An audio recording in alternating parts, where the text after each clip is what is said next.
Previously on World History and Geography.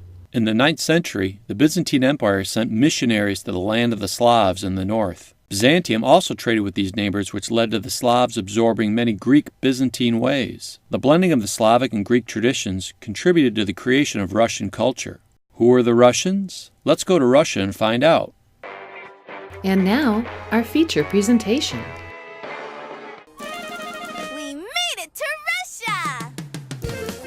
Russia today is the most massive country on Earth. It's around 10,000 kilometers, or 6,500 miles wide, east to west, and extends 9 time zones. Welcome to What Fits into Russia! That is big. But Russia's first unified territory was much more humble. This area was located west of the Ural Mountains in the region that runs from the Black Sea to the Baltic Sea. Hilly grasslands are found in the south, while flat, swampy forests are located in the north. Slow-moving interconnecting rivers allow boat travel across these plains in almost any direction. 3 great rivers, the Dnieper, the Don, and the Volga, run from the heart of the forest to the Black Sea or the Caspian Sea. In the early days of the Byzantine Empire, these forests were inhabited by tribes of Slavic farmers and traders. They spoke similar languages but had no political unity. Sometime in the 800s, small bands of adventurers came down among them from the north. These Varangians, or Rus as they were called, Rus, were most likely Vikings, who were known for getting around and killing people. The name Russia is taken from this group, the Rus. Eventually these Vikings built forts along the rivers and settled and mixed among the Slavs. Around 880 CE, a nobleman from Novgorod named Oleg moved south to Kiev, a city on the Dnieper River in the modern-day Ukraine. From Kiev, the Vikings could sail by river and sea to Constantinople and trade for products from distant lands. Kiev grew into a principality, a small state ruled by a prince. As it did, the Viking nobles intermarried with their Slavic subjects and adopted many aspects of Slavic culture. Gradually, the line between Slavs and Vikings vanished. In 980 CE, the new Grand Prince, Vladimir, took the throne and wanted a religion to help unite his people. Vladimir sent out teams to observe the major religions of the times. 3 of the teams returned with lukewarm accounts of Islam, Judaism, and Western Christianity.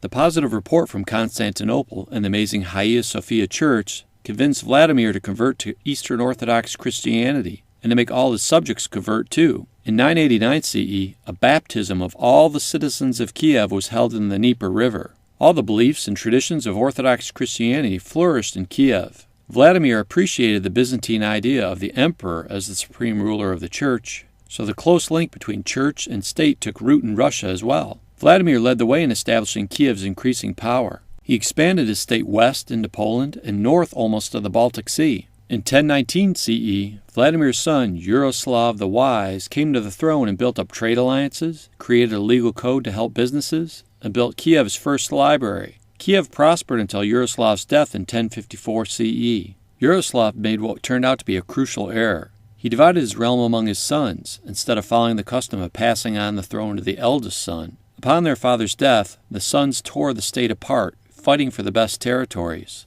And because the system of dividing the kingdom among sons continued, each generation saw new struggles. The Crusades, the numerous clashes between Christians and Muslims for control of the Holy Lands of the Middle East that began in 1095, added to Kiev's troubles by disrupting trade. We'll get into the Crusades later. Then, just when it seemed that things could not get worse for Russia, a new threat emerged: the Mongols.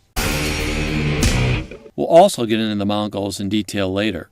But in 1240 CE, the Mongols attacked and demolished Kiev. They rode under the leadership of Genghis Khan's grandson, Batu Khan. Is that the best picture of Batu Khan we could come up with? That's okay. There we go. So many inhabitants were slaughtered, a Russian historian reported that no eye remained to weep. After the fall of Kiev, Mongols ruled all of southern Russia for 200 years. The empire's official name was the Khanate of the Golden Horde. Khanate, from the Mongol word for kingdom, golden because gold was the royal color of the Mongols, and horde from the Mongol word for camp. Under Mongol rule, the Russians could follow all of their usual customs as long as they made no attempts to rebel. The Mongols demanded just 2 things from Russians: absolute obedience and massive amounts of tribute, or payments. By and large, the Russian nobles agreed. Mongol rule isolated the Russians more than ever from their neighbors in Western Europe, which meant that, among other things, the Russians had little access to many new ideas and inventions. During this period, however, forces were at work that would eventually lead to the rise of a new center of power in the country and to Russia's liberation. The city of Moscow was first founded in the 1100s.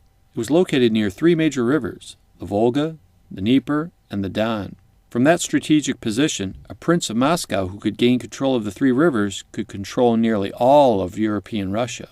During the late 1320s, Moscow's Prince Ivan I convinced the Patriarch of Kiev, the leading bishop of Eastern Europe, to move to Moscow. The move improved the city's prestige and gave Moscow's princes a powerful ally, the Church. Ivan I and his successors used numerous strategies to enlarge their territory. The Russian state would become a genuine empire during the long 43-year reign of Ivan III. Upon becoming the Prince of Moscow, Ivan openly challenged Mongol rule. He took the name Tsar, or Tsar, the Russian version of Caesar, and publicly claimed his intent to make Russia the Third Rome. Oh, by the way, the title Tsar became an official title during the reign of Ivan IV. Ivan III was responsible for building the walls and towers of the Kremlin we see in Moscow today. The Kremlin?